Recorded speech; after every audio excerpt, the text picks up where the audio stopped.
getting ready for a canoe trip, I would go to load my canoe on top of the truck or my kayak, whatever, and I would have these straps, like 6 of them in the back of the truck, somewhere behind the seat or wherever, and they'd be all wound up like this, and usually all 6 of them are just knotted up together, and I'd spend about 5 minutes trying to figure out where one strap started and ended, just so I could put my kayak up. And then I figured out a better way to do this, to where when I'm done kayaking, all my straps look like this.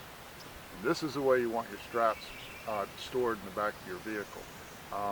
Just easier to get to. You can quickly see what size it is, and they don't get all messed up and everything. I use these all the time, not just for canoes and kayaks. I use them for putting anything on the roof of my truck, and sometimes for stowing things inside the truck that are too long to sit in the bed.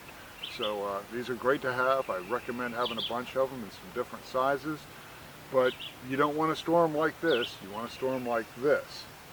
So let me show you how we do this.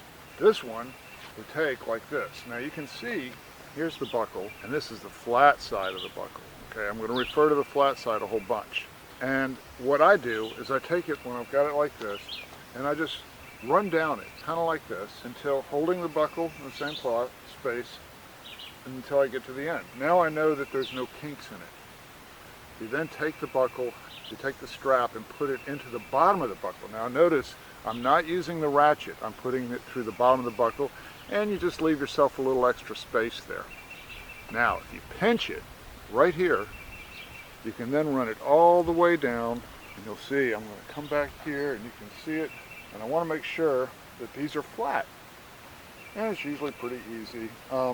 If there's a name on it, the name will wind up on the outside. Kind of cool.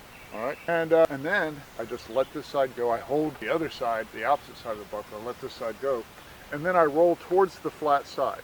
You got to pay attention before you let it go, and you just roll it up. And it just takes a second to do this. This is I believe this is a 10-foot strap. So by doing this real quick here, I can quickly put my strap away. I do this while I'm talking to people and I'm unloading or loading the kayak, and everybody's kind of waiting around. You sit there and talk to people, and you just do your strap. Now, when you get to the end like that, you take this little bite that you created before, you bring it all the way around, and then all I do is I take the end of it, and then you run it through the ratchet section. Okay? See that? Pull it tight. Make sure you keep it all nice and neat there. You pull it tight, and then you have that. And I can just toss that into the back of the truck, and it's ready for next time. So that's your little hint for today, and I hope you enjoyed it, and let's get out on the water, okay?